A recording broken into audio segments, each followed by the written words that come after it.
Good evening, everybody. Welcome back to those of you who are returning to us. Good night. Good night. Just want to give a couple more minutes. It's a little after 7. So we'll give a couple more minutes and then we'll just dive right in. So welcome back.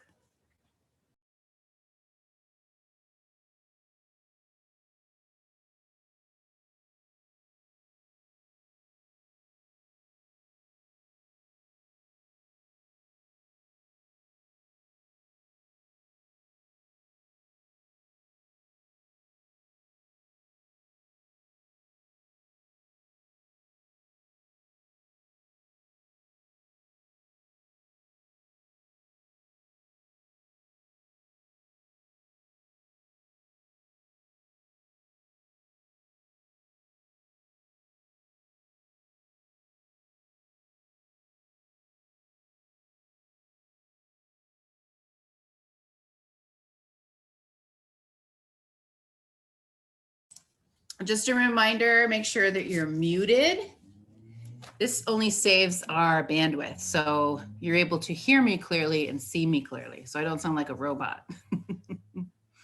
Myself and Miss Jean. Please mute yourself, and you can turn off your cameras if you like.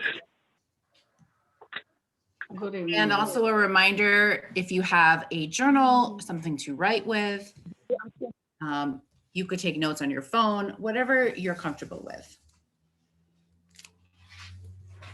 We'll get started in 1 minute.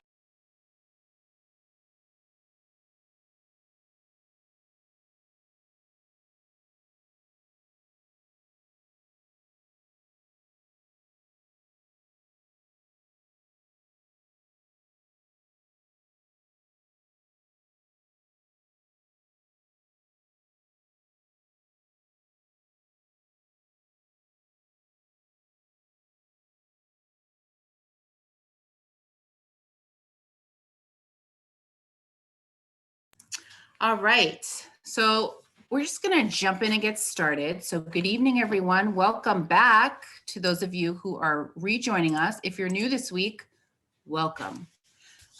Just to go over again, as presenters, my name is Kenna Grant, and I'm here to talk tonight about resilience and emotion with my co-presenter, Krista Chambers in the box below me, who's gonna be monitoring the chat and also a couple other things this evening as we move forward. So I wanted to recap last week. We had a great discussion and it was very lively and wonderful, and I learned a lot. We talked last week just kind of about the basics of stress management and also how the pandemic's affecting us. Really was the core of our conversation. And what I took away the most from our conversation last week was coping mechanisms. We were able to have a great share at the end of the session to talk about ways in which we're coping, how we're getting through. And I remember some of the comments were, reading, journaling, being connected with others. And also, I wanted to point out, and Krista and I talked about this a few days ago, when you think about coping mechanisms, there's also things that you cope with that could be negative. Remember last week I talked about stress being positive or negative. The ways in which we cope can be positive or negative. And I believe Ms. Joy mentioned in the comments that sometimes, people indulge in other things to cope, such as substances or spending too much money or, eating too much, et cetera, on and on and on. So I want to make sure we talk about that as we move through the next few weeks, and particularly this week and next week. We're going to be talking specifically about emotions. So primarily in our body, the system that's activated first with the stress response is our emotional response. It's the endocrine system. So our emotions, our brain, all the chemicals come flooding all at once. And tonight we're going to kind of introduce a little bit about some of those emotions and also personality and the word resilience. So I was really excited last week It was wonderful. And again, just to recap our style, we're free flowing. We want to get through the content as much as we can. And when we pause to kind of ask questions or ask you to write something down, those will be your prompts, and then we'll revisit it at the end of the talk. So thank you again for returning. And if you are new, welcome. Krista, any words, or do you want to just jump in?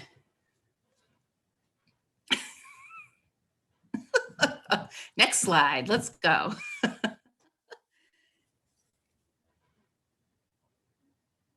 Okay, so I think last week, what you could take away from our talk about stress, and remember the pencil example I gave, some people are more prone to stress than others. Do you think that that's a true statement? Are some people truly more prone to stress while others aren't? And why is that? Why?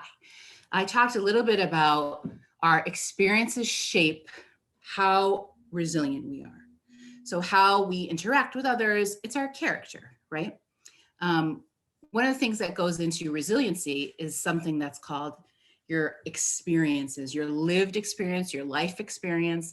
And also some of you may be familiar with a term called ACEs, your adverse childhood experiences. And later on in the workshop, when we talk about trauma, we'll talk more about what ACEs are. So while there's those that say you cannot change your personality or your character traits, most agree that in fact, you can change. So anything that's change is scary, which we talked about last week too. I think as human beings, it's natural for us to change. It's part of our cycles. You know, we change the seasons, we change, you know, in age, you know, everything cycles through with change. So we want to talk tonight largely about, does your personality or your interpretations of your life events, how does it affect how you deal with stress in terms of how resilient you are? Well, I can't see the bottom of that slide, Chris. It says, what does it say? Our examples of, whoops. Okay, perfect. Stress, thank you. What we call stress prone or stress resilient personalities or resistant. So when you think of when you're prone to something, it means you attract something, right? So if you're prone to stress, why is that true? Why do you think some of the reasons were to be true? Well, we know the physiological reasons from a psychological perspective, biological perspective, or an educational perspective. But why is that? And is it largely have to do with our shared experience within our familial units, so our family who shaped us in terms of our character? And then the counter to that is your resistant personality. So how hardy are you when bad things happen to you? Because I think one of the things that we have to realize about life is that it's not a straight line. Life is not linear. And you could be fortunate enough to have one bad thing happen to you or a negative thing, or unfortunate to have many. And I think we could all agree that all of us have had many negative things impact our lives. How in which you manage it and cope is largely dependent on your personality. Stress prone, stress resistant. Okay, what's next? So I think up next, we have an emotional intelligence self-assessment tool. So emotional intelligence is really our ability to control our emotions. Some people are better at it than others, but I think it would be a good idea to kind of take this assessment so you can see where you are and kind of get the most out of this workshop. So we'll start with the assessment. So if you have a pen and a paper, I will read the statement. Now's the time. Yeah. Chris is going to prompt you and we're going to go through this. Yes. So I will give a minute for you to get a pen and a paper, and then we will take the assessment. Wonderful.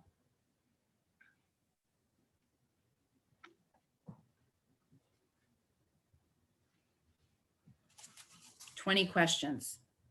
Yes, we're going to rate them 1 to 5. 1 is never, 2 is rarely, 3 sometimes, 4 usually, and 5 always. All right, so if you write 1 through 20 on your page and then put the number next to it, because which number question is going to be important for the scoring. So the first question is, I am aware of the physical reactions, twinges, aches, sudden changes that signal a gut reaction. 2, I readily admit mistakes and apologize. 3, when I feel angry, I can still stay composed. 4, I generally have an accurate idea of how another person perceives me during a particular interaction. 5, in assessing a situation, I look at my biases and adjust my assessment accordingly. 6, I can keep going on a project despite obstacles. 7, I can engage in an interaction with another and pretty well size up that person's mood based on nonverbal signals. 8, others feel encouraged after talking to me. 9, I consider my emotional temperature before I make important decisions. 10, when I feel a strong impulse to do something, I usually pause to reflect and decide whether I really want to act on it. That's a good one. 11, I can deal calmly, sensitively, and proactively with the emotional displays of others. 12, I can identify the emotions I am feeling at any given moment. 13, I am able to honestly say how I feel without getting others upset. 14, I can show empathy and match my feelings with those of another person in an interaction. 15, I think about the emotions behind my actions. 16, I am respected and liked by others even when they don't agree with me. 17, I watch how others react to me to understand which of my own behaviors are effective and which are not. 18, I am good at managing my moods and I refrain from bringing negative emotions to work. 19, it's easy to understand why other people feel the way they do.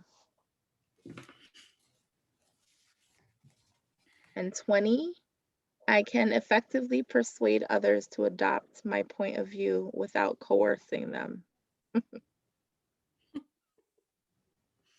Math time. Right.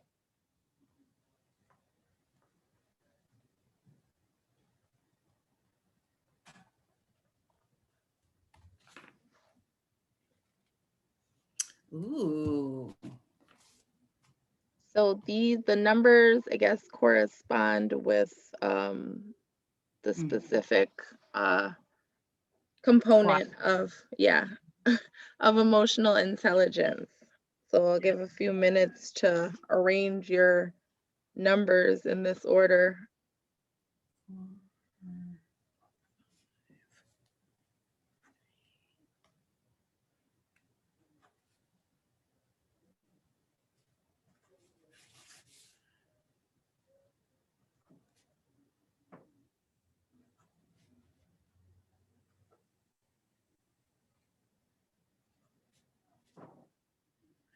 I love doing little quizzes like this. It's so fun. I'm not very speedy though. It's interesting to see what it shows about yourself. Mm-hmm.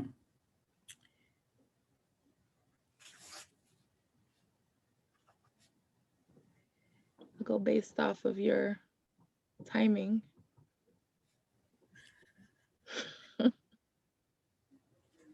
All right, now you add math time.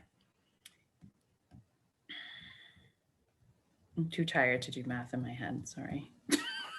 Don't judge me. That's okay. Krista, Yes?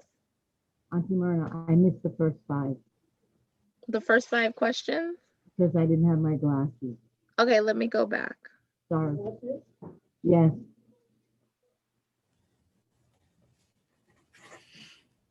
Thanks.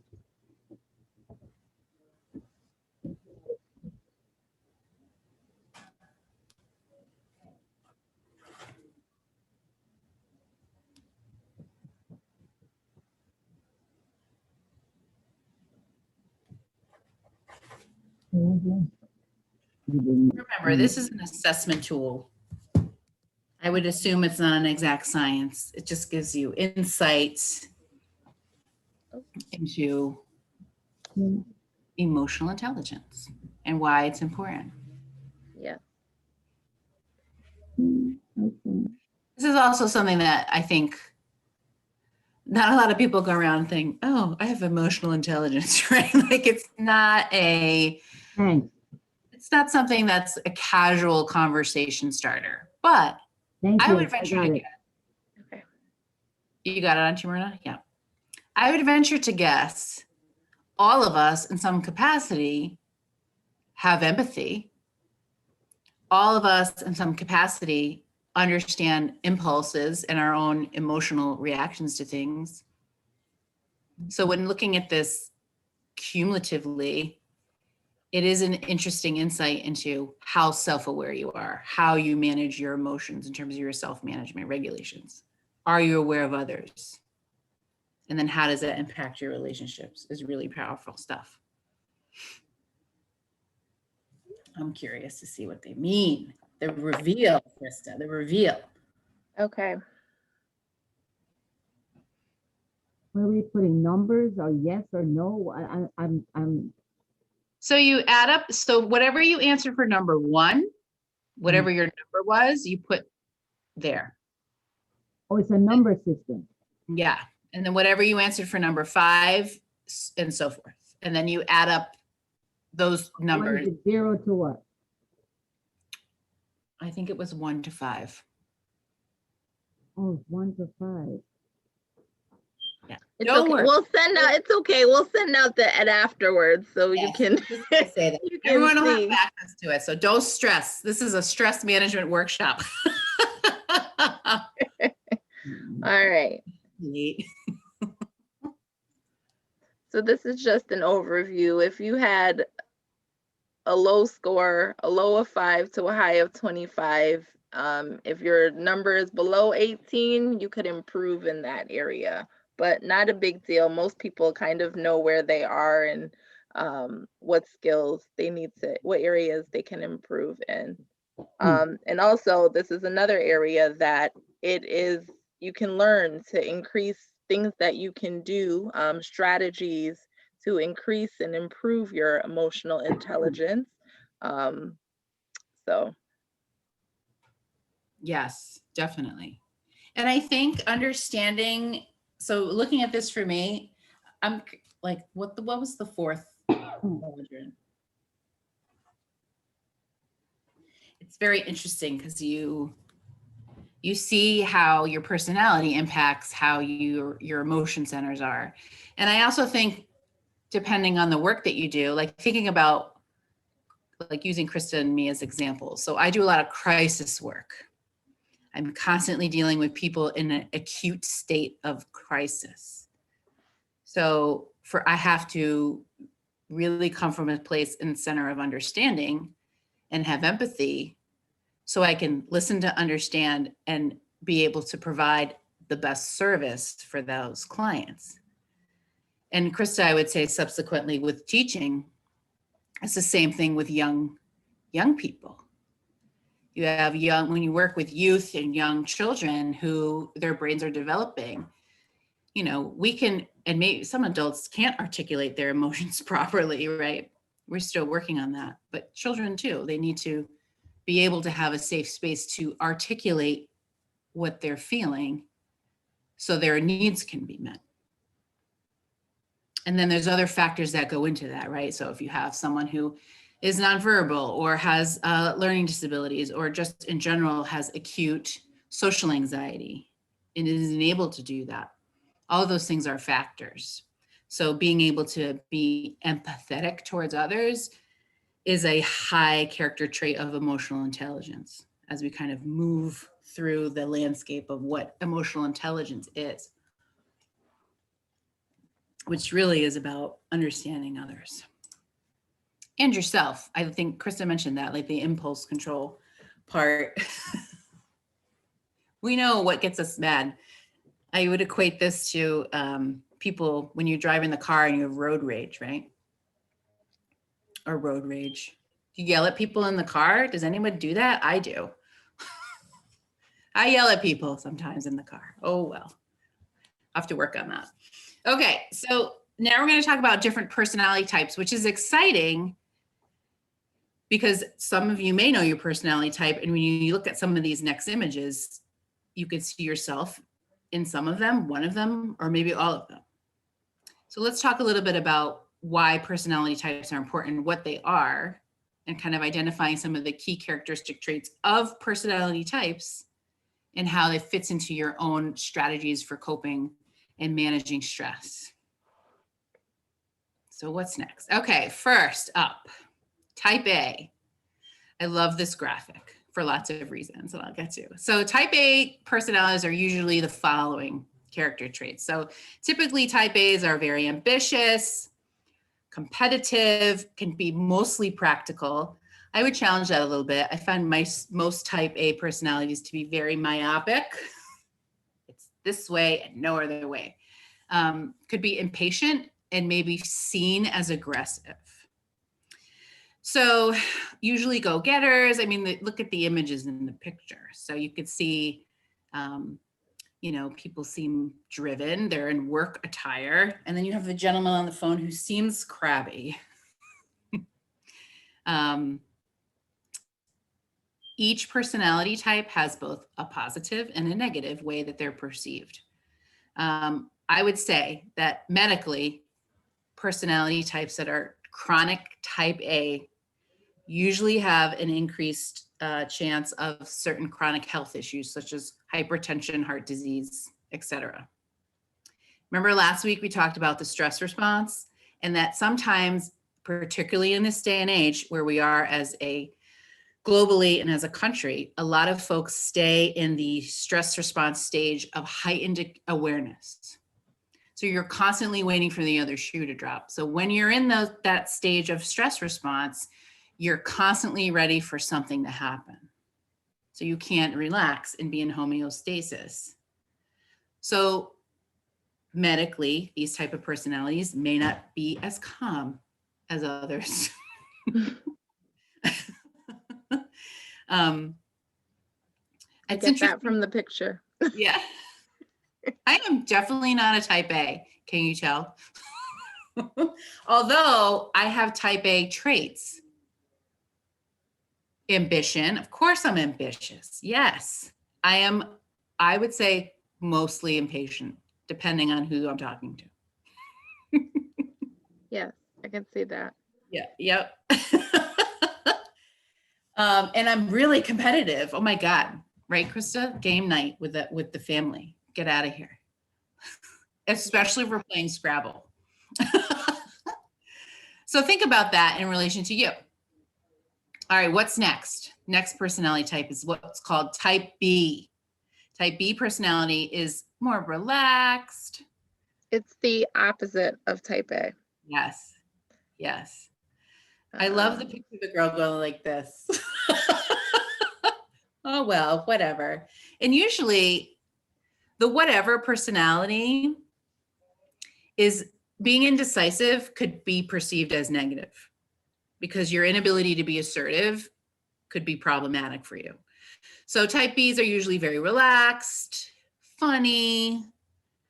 Yeah, they're typically like therapists, actors, actresses. Those are the type B. Performers, right, exactly. And can be perceived as being too laid back, too laissez-faire, if you will. And the last one, the procrastinators. So I think we all can relate to this in some way. Like we've all procrastinated at some point in our life with something. We all do it, whether at work or home. And this personality type, I think, also could be prone to other type of health issues too. So maybe more prone to, suffering from anxiety or depression from a laissez-faire attitude because you can't get stuff done. Goes on and on. Okay. Type C personalities. So type Cs are kind of your critical personality type. So your judgers. But at the same time, and this is kind of conversely, sensitive and cautious. I find that interesting, and often systemic. So where this comes into play with understanding personality types is, I would say, in the workplace, just to give an example. Knowing your personality type is critical because you're going to work with others. The dreaded work projects, the dreaded group projects that, if we went to school and you had group projects, you know what I'm talking about. You still got to deal with that at work because you got to work with people. And you're working through other people's personality types, what works for them. So hopefully you have a leader who can kind of bring everybody together. I think the biggest thing with a type C is the critical aspect. So viewing with judgment is very damaging because your inability to be aware and have a broader open viewpoint of others gets veiled by the judgment for anything. So to keep that in mind. Yeah, type Cs, they tend to be more like keeping to themselves, want to do things by themselves, perfectionists. Yep.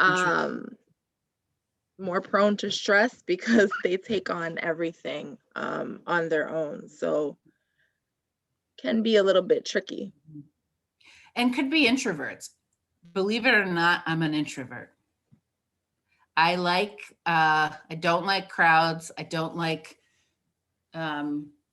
places where I get very drained by emotional energy. And, just for using myself as an example, when you're constantly listening and hearing, things all day, it drains your own, protective mechanisms. So it's important to recharge and understand how to cope with all of that and the work that you do. So it's good to know your personality type in that way. I'm kind of both. I find myself to be a lot of these different traits, to be honest with you. And I said that in the beginning. Okay, type D personality. So I would say the type D personality, to sum this up, is the constant victim. So this type of personality is victimization mentality all the time. So they're constantly pushing blame onto others. There's no sense of responsibility and accountability with these personality types. They're in a constant state of feeling distressed, very negative and pessimistic, more prone to depression and other types of significant social, anxieties, and may not be able to interact effectively socially. So different from the personality before, and that not liking social situations and being introverted, but socially inhibited means kind of in the EI quiz that we took, you can't read people's emotions. That's a really critical point of character trait that's good to have. If you can read people's emotions, like you can see and tell things before they even speak. It's a good critical skill to have. So again, this personality kind of clutches onto the victimization role. Everything is always, I should have, or if this happened, then this, why didn't this happen, et cetera, et cetera, et cetera. So what happens here is a cycle. And when you're constantly in this place of feeling distressed, your brain morphs into this type of personality. So in the beginning, when Krista threw up the slide about can you change your personality, it just takes work, because the synapses in your brain, neurochemicals in your brain, can fire differently if you consider and have a level of awareness to the things that are causing you the same cycle over and over again. For example, do you ever have, I don't know, a friend or a family member who you've talked to, or they talk to you about their problems or issues, and it's the same story over and over and over again? What's the common denominator in this example? The person. Now, considering other factors that aren't in play, such as violence, discrimination, any type of bias for hate, etc., take those off the table. And if it's the same pattern over and over again, there seems to be a victimization sensitivity here with this person. So you kind of get tired of telling them the same thing over and over and over again, right? Because they're not going to change. People can only change themselves if they are able to, taking those things off the table that I mentioned before. That's super important, because that comes to judging. Well, if that was me, I would have X, Y, and Z. But you have to think about other factors that can you can cross off the list first before you go there, okay? And there's a few ways, to develop your emotional intelligence, but as Kenneth stated, it comes with recognizing that there is an issue, and that self-motivation to want to develop those areas. So increasing your self-awareness, learning how to regulate emotions, building empathy, and improving social and relationship skills. But you are the main factor in all of that. So you have to want to do better and then work towards ways to improve. Mm-hmm. Mm-hmm. I think last week when we were having some discussion, I believe it was Miss Maggie who mentioned working on the self, to Krista's point, whether that's in, one-on-one counseling or connecting with others. But the accountability piece is huge here. And where are you going to make changes? Good stuff. All right, which leads to a personality that I would love if we all strove for, right? The hardy personality. So all about being resilient. And the factors that go into what makes someone have a hardy personality is their commitment. Krista just mentioned this 2 seconds ago. Their willingness to do the work. Control. So having control over those circumstances at which you'd like to change. And considering all those factors that I talked about earlier. So taking out violence, racial discrimination, bias, any type of, substance use, all of those factors that you have or don't have control over, economic, environment, etc. And then the challenge piece. The challenge thing is important because it has a lot to do with our connections. Well, there's noisy motorcycles in my town, sorry. Challenging yourself, having others challenge you, having your tribe. I talked about that last week, whether it's your family or your group of close people in your life who you consider family, people that can challenge you, and challenging yourself is key components to a hardy personality. Hardiness comes from resiliency. Think about it in terms of, things that are hardy. Weather resistant. Why are they hardy? Because they can withstand things. Having a hardy personality enables you to be more resilient when negative things impact your life. And just to clarify, I know we keep throwing out the word resilience, but we haven't really defined it. So resilience is really how well you can deal with something and how you're able to essentially bounce back from those challenges in your life. It's the difference between, you know, handling what's coming at you, or losing your cool and not handling it well. So it's back to those coping with stress effectively. Yes, definitely. Thank you for that reminder, Kristen. It's like the buzzword. So kind of staying with the resiliency topic, now that it's been defined, it can definitely be developed, something you can work on. So when you think about resilience, kind of just think to yourself, and we'll come back to this later, like what comes to mind for you? Like what are some things that you think about? We'll come back to that later. So Resiliency 101 is everything about positivity. And I said last week, I don't know if some of you remember this, but it's possible to have chronic positivity, and that's not a good thing. Why is that not a good thing? Because it mutes your ability to understand negative things impact your life, and not having such a laissez-faire attitude about those things. So it's creating a balance the best that you can.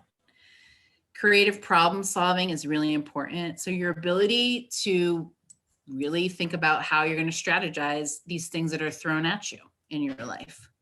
What are ways in which you help yourself to creative problem solve? Having compassion and gratitude is huge.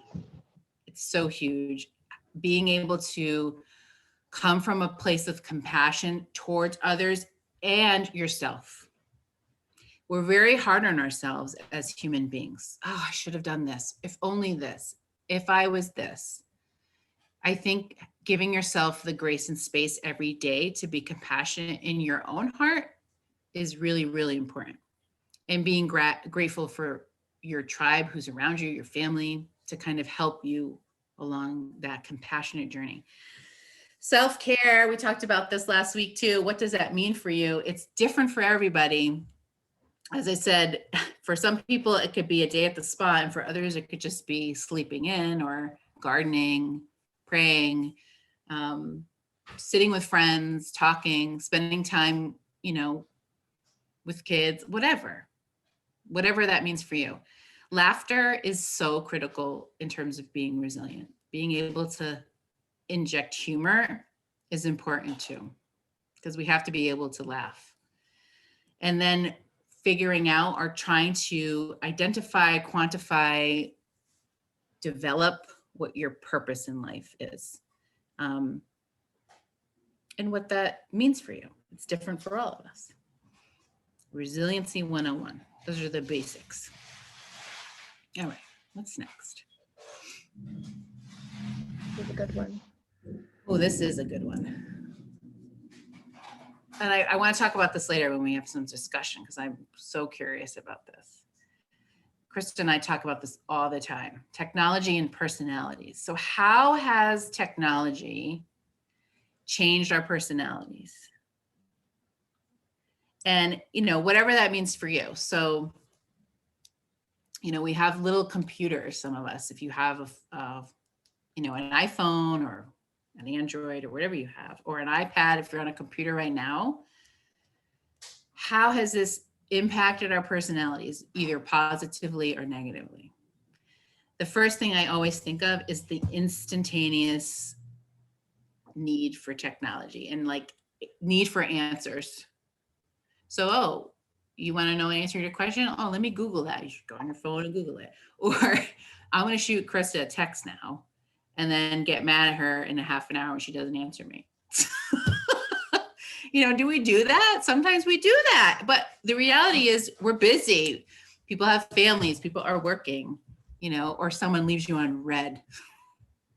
I don't know if that makes sense to you. But why didn't they answer right away? So technology can help contribute to our growth in terms of our personality, or it can inhibit our personalities. So some of the traits, thinking back to some of the personality traits, how does technology impact those different elements? It'd be interesting to talk about that. How it changes your reactions, essentially. If you're a calm person, you just send a text and someone Mm. responds, but you could see how, like, you could see it in each personality. So like a type A, you're looking for that response right away. Oh, Type right B, away. And if you type don't B is, respond, are you oh mad? well, Right. yeah, 5 days later. I saw your text. I love this is my favorite because I do this. I saw your text and I answered it in my head. yeah, because you've got so much going on. So The mental load. Like, I'm sorry, I wasn't trying to be rude. Or reading a text or an email and you sense that someone's upset or rude. Like, how would you know? If someone answers real short, okay. yeah, and it's reading into that. It's essentially taking away from that human contact and interaction piece. Mhm, Um, so that mhm. really has made a difference, I think, I think so too. in our lives and our personalities, And if so. you're a phone person or not. I work with young adults all the time and they hate talking on the phone. I don't know why, but they do. They'd rather text you. Okay. Yeah, or see you in person. It's Right. that much easier. Right. So Okay. something to think about. Exactly. Exactly. All right. Another large part about our personalities is self-esteem. So having confidence and self-worth is really critical for how we cope. So these are all foundational human development skills. So just so everybody knows. So when you're thinking about self-esteem in your life, having it says the bottom line defense, what that means, focusing on the action, living consciously, self-acceptance, self-assertiveness, having purpose. And my two favorite are number 4 and number 7. Self-responsibility, the ability to be accountable and take responsibility for your actions, even if you feel impulsive with your emotions, which we learned earlier on the talk. And then having your own integrity, putting value on the things that are important to you. Like, I value our time this evening. I value the information we're sharing with you. It's part of Krista and I's integrity as professional people, what we put out in terms of the material and how we want it received. So that's really important and part of self-esteem. So when you think about your own self-esteem, these are naturally occurring elements that happen and are developed over time, for sure. And it definitely, developing your self-esteem, it increases your resilience. Yes. Knowing that accepting it's connected to self-acceptance, knowing that you're not alone in situations, knowing that it will get better, living in the moment, living in purpose, it all comes together Yeah. with self-esteem. That's huge, especially what you just said about not feeling alone. I love that. Sometimes we're afraid to, take that step and to talk to people, tell your story. But then you realize, wow, it's not just me. And that's where the change happens. That's where the good stuff is. All right.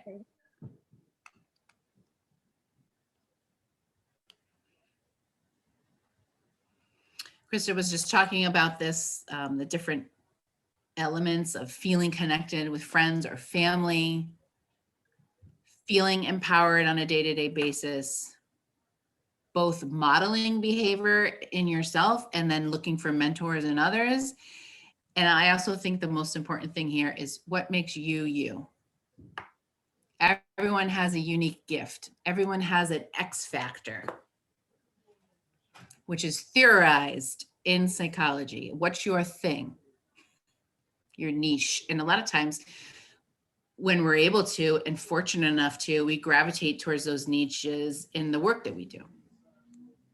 Or in your friend group, you're the person who is known for this or that, or in your family. That's what makes you unique.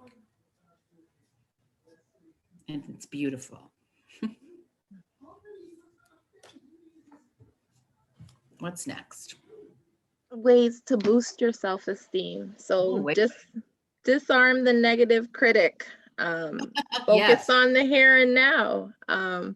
Give yourself positive affirmations. I know on social media, there's a lot of like positive mantras going around that you see people saying, like, you know, especially working in the school system. I know a lot of teachers that they start off their day with giving their students a positive mantra, or saying, I believe, just speaking excellence into them, teaching them that they are great, they are destined for good things at the beginning of the day. That makes a world of difference. Avoiding self-guilt and should haves, focusing on you and your identity, what makes you special. Avoiding comparisons, because everyone's struggle is different. You know, you may see someone over here with a big house and everything nice, but meanwhile their personal relationships might be falling apart. So you never know what someone else is going through. Diversifying your interests, trying something new, improve your connectedness with friends, family, and avoiding self-victimization. So back to the type D, you know, focusing on the positives and the good in the situation, and reassert yourself before and during stress. Love it. Number 3 is huge for me. The word should, I think, is a terrible word. Yeah. Shoulding, very negative, very critical. Okay, nice. All right, we've now reached the activity and journal prompt section of the workshop, and we have about maybe 10, 12 minutes or so. So just to kind of open up the chat and to talk a little bit about some of the things that we discussed earlier. So bringing it back to the technology question, does anybody have any thoughts? And again, you could type it in the chat, or do you want to mention what you think about that? Or did anything specifically stand out for you this evening before I do a breathing activity to kind of wrap us up?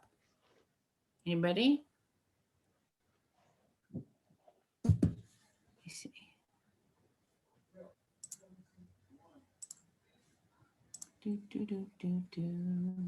All right. Well, I'm also will say this, when we're thinking about emotions, I'll give you a preview for next week. The 2 emotions that are rooted in the stress response are anger and fear. So we're going to explore that a little bit more next week, both on a biological level, psychological level. You know, what are the other emotions rooted in anger and fear, such as shame, guilt, rage, things of that nature that we've all felt. So I'm going to talk a little bit about that. I really think the big takeaway with thinking about resiliency and coping is really, really big on how you respond. Okay, comment in the chat from, Courtney. So basically, it's important for us to know how we impact those around us and how they impact us. Yes. Yes. So thinking about what Krista was talking about with modeling and mentoring, everything we do matters. You know, people see us. And even when we go out in public and we're in Target or the grocery store, how we react and respond, people see us. We're respected members of our community. People see us. You know, so it is critical to understand the impact you have on others. So I think sometimes people come in a myopic viewpoint, you know, in a closed system. whether it's their family or their friends around them. And the inability to see altruistically in others can be really, really profound when you can't do that. It's important to have a broad point of view and be aware. And it helps us in our practice, in our work that we do with others. Here's another comment. Technology has impacted me in two ways, a small negative. The workload has increased and the treadmill is faster, for sure. Roxanne, for sure. Yes, the urgency. I totally feel that, and the pacing. Yep. And the big positive is opportunities for new connections, embracing new ideas and experiencing, seeking out the positives, enlarging our network. So doing workshops like this is great. Like, this is a quick way to connect, have a conversation, and we didn't realize was really there before, you know? Can I ask a question, please, when you finish? Sure. Hello. Hi, Maggie. Hi. How are Hi. you? How are you? I'm not bad, thanks. I just have one question. Can circumstances change your personality type? 100%, yes. Yes. And depending on what those circumstances are, can impact them and completely change on a biological level. I know there's a couple of physicians on the call tonight, particularly grief, profound trauma, loss, or significant life experience that have adverse effects, such as dealing with disease or other life experiences. That's a big yes for me, Maggie. I think that's a really great question and a great point. And then what's the comeback from that? So you may have heard people say, so-and-so has never been the same since X. Mhm. That's definitely true. And I think what we can do, going back to your groups, your social circles, your connectedness, is really lift people up. So take grief, for example. I mean, all of us on this call have experienced large levels of grief, unimaginable, right? How do we come back from that? Do you come back from that? Do you recognize, to Maggie's point, that these life experiences have changed you? Yeah. And being able to name that, I think, Maggie, is also huge and brave, because Yeah. it shows others that you can talk about it, you know? So that was a great question. Thank you for Thank that. you. Can I think make one more Roxanne comment? Yeah, has a sure. question. Go ahead. Crystal, you finish? I'll finish after you. Oh, go ahead. I was listening attentively, and you guys are doing a wonderful job. Thank you so much. Most of what you talk about is, as we say, right up my alley. I deal with a population of families who are affected by cancer, and from personal experience also, it can affect your self-esteem, especially those of us who lost a breast, right? This is one of the things that we face because, yes, our breast doesn't define who we are, but it's part of us. And when you lose that, that can affect your self-esteem or the scars that you have, which personally, like myself, you have to keep reminding yourself that, you know, it's it's okay. It's part of the journey. You made it through and you're beautiful and all of that. The other thing that can help destroy our self-esteem is when people who, especially the middle class people, when they're working and then cancer pop in and then they have to go to different organizations or different places and ask for assistance, and they have been turned down so much times because they're not qualified for certain things. When they come to me and I look at them, their self-esteem, so I can verify with them, because it's not easy to go asking for help. And as I said, being in that situation, it messes with your self-esteem. So Yes. as somebody who have gone through it, I have to reassure them that they're not alone. It's okay. This is part of the process and stuff like that. and self-acceptance, to accept this is part of life and this is what happened to us. Yeah. But it can be hard, but it can be done. And I like the one that would avoid self-guilt. I'm the number one person for that. I have conversation with myself all the time. Don't you, and stuff like that, because it can really come and haunt you to a point where it make you depressed. So I'm there with you on the number 3. So I just wanted to share that and say thank you. And as I said, words matter.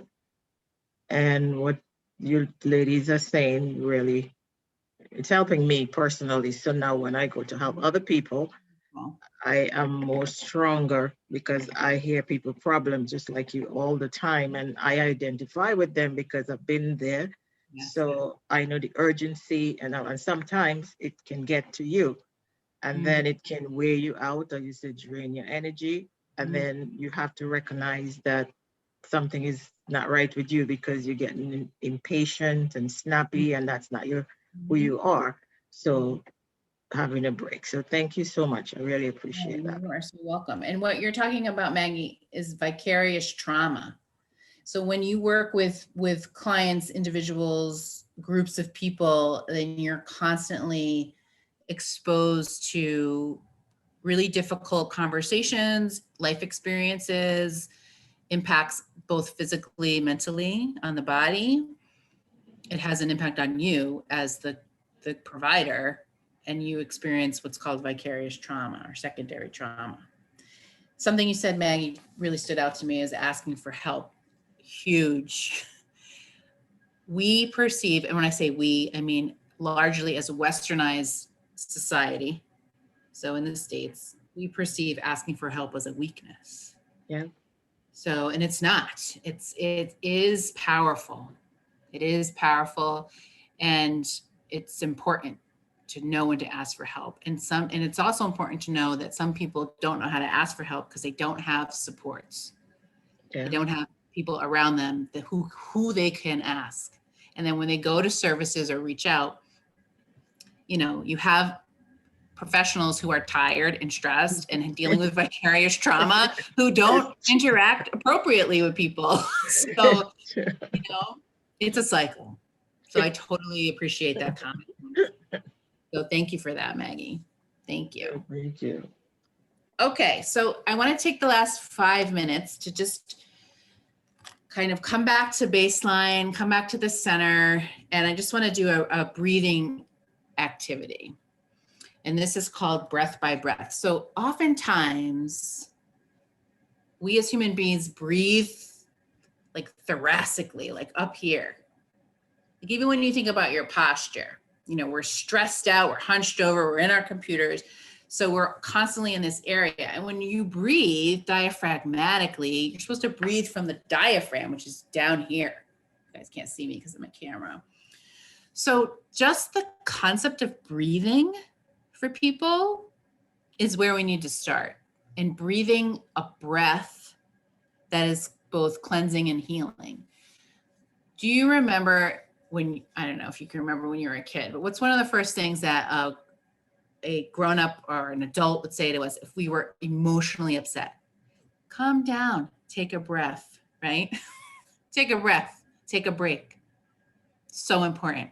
So we're going to do that right now. So I'm just going to ask folks, I think most of you are seated, and that's fine.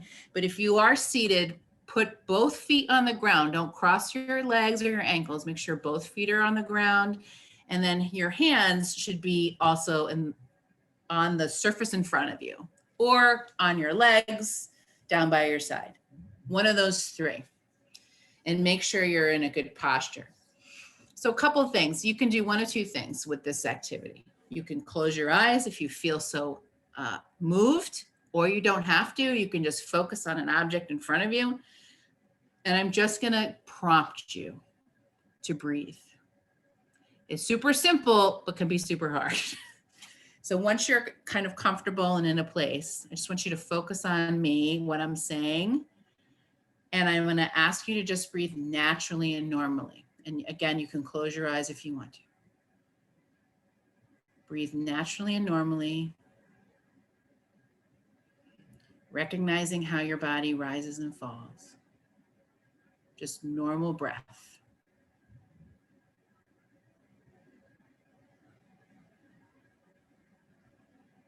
And I want you to take a moment, take a nice deep breath through your nose and hold it. And then take a breath out. You can push it out yourself or just breathe out, however you feel inclined. And one more time, breathe through the nose in.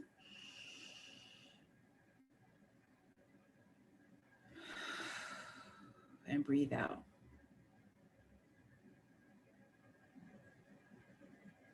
And I want you to think about what we discussed today, our intentions. Take a nice deep breath in one last time. And breathe out. Grounding breath is what that was called. So you're both feet on the ground, touching the ground, and your hands are touching a surface in front of you. You're grounded. You're grounded in your seat and present moment. So focusing on the breath. We'll get a little deeper next week into some more meditative breathing. It's hard to do over Zoom, I'm not gonna lie. I usually do this in a room of people and they're seated either on a yoga mat or a cushion. It's a little bit more meditative, but we'll try. But a grounding breath is super critical for present moment thinking. So I want you to think about your intention for the rest of your week. I hope and wish everyone a very wonderful evening. And if you celebrate this weekend, happy holiday and or Passover to you. And if anybody else wants to stay in the chat, but I think we're wrapped and that's our discussion for this week. I thank you for your time. I'm honored to be here with you for this last hour. Thank you for letting me come into your homes, myself and Krista. And hopefully you'll come back next week. So thank you. Thank you.